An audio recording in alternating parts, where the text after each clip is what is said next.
Moi je suis Christophe Aliel, je suis un auteur de bande dessinée depuis une quinzaine d'années maintenant.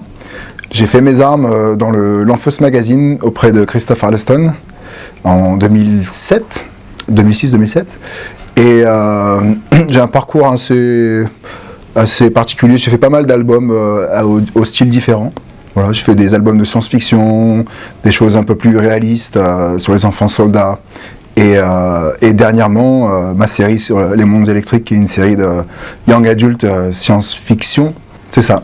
Pas complet, parce que c'est en partie, parce que je ne réalise pas les couleurs. Voilà. J'ai une coloriste très talentueuse qui s'occupe de ça. Mais oui, scénario-dessin, c'est la première fois. Alors, je suis un grand fan de Seul.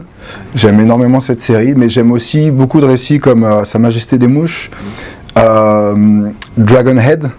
C'est un manga, un super manga, pareil, avec des enfants qui sont confrontés à la fin du monde. Mais ce projet-là, en fait, la jeunesse du projet, c'est vraiment... je voulais faire une espèce d'hommage à la guerre des mondes.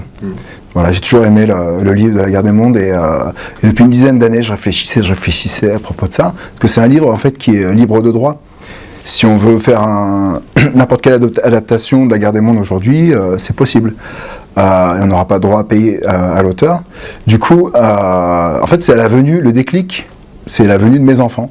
L'arrivée de mes enfants, quand ils sont nés, en fait, je me suis dit, je pense que c'est ce que je veux faire, c'est-à-dire réfléchir à une histoire avec des enfants qui sont confrontés à des moments difficiles, parler d'émancipation, parler de survie, parler de décision.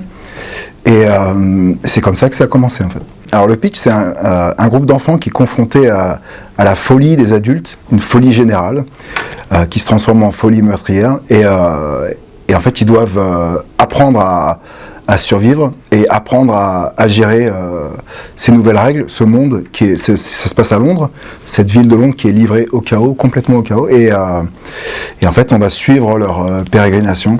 Voilà. Mais je ne vais pas trop en dire parce qu'il y a des passages dans l'histoire qui sont assez particuliers, parce que c'est de la SF, mais c'est de la SF un peu psychologique. Voilà. Et donc on va les suivre. Le premier tome, c'est un tome d'introduction qui pose les règles, qui pose l'intrigue, et on va essayer d'en dire un peu plus dans le tome 2. C'est prévu en 3. Ça dépend de l'accueil des lecteurs. J'ai les grandes lignes, mais le tome 2 est écrit complètement, validé par l'éditeur. Il m'a fait un retour très complet, c'est très chouette. Ça fait plaisir d'être lu, en fait. Non. Là, c'est vraiment, je suis à fond sur ce projet-là et j'essaie de m'y cantonner. Ça prend beaucoup de temps. Alors, comme je disais, j'aime beaucoup tous les auteurs japonais. Otomo, moi j'ai grandi, j'étais bercé à Otomo, Akira Toriyama, Shiro, voilà, tous ces auteurs, Satoshi Kon. Et après, pour les influences de cette histoire, c'est vraiment... Seul de Fabien Wellman, c'est vraiment un truc qui à l'époque, quand je l'avais lu, j'ai même pas fini en fait la série complète. Eux non plus. D'accord, c'est pas fini. Ok, je savais pas. Donc cette histoire-là, c'est vrai que Seul, je trouve ça extraordinaire. Ouais. Alors moi, je prévois une fin à ma série.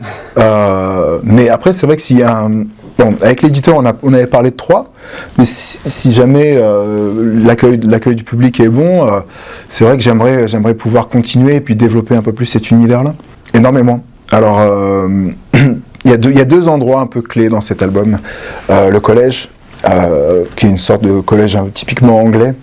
Et en fait, pour ce collège-là, pour l'agencement en fait, des espaces, je me suis inspiré de mon propre collège quand j'étais plus jeune, qui est un collège en banlieue parisienne.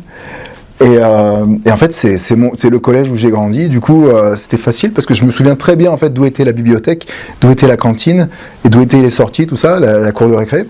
Et donc en fait, c'est exactement le même agencement. Et pour l'autre partie de l'album qui se passe au musée et en partie dans le centre-ville de Londres, c'est pareil, c'est du repérage que j'avais fait il y a des années, et lors de précédents voyages, et c'est resté. C'est-à-dire que le musée d'histoire naturelle à Londres, dans une espèce de vieille bâtisse baroque magnifique, très Harry Potter dans le style. Et voilà, je me suis dit, un jour j'aimerais dessiner cet endroit, quoi. Difficile question, mais en même temps, Frédéric Peters, Voilà, c'est l'auteur que j'admire le plus à l'heure actuelle. Et en fait, moi, ce que j'admire le plus, c'est la manière dont ces personnages, c'est comment il fait pour avoir des personnages aussi attachants. Et alors qu'ils sont perfectibles, la plupart du temps, c'est genre sur la série Ama, c'est un père divorcé, qui voit très peu sa fille, et, qui a perdu son magasin, et c'est un loser, et il arrive à le rendre attachant, et moi je trouve que cet auteur-là est extraordinaire, vraiment.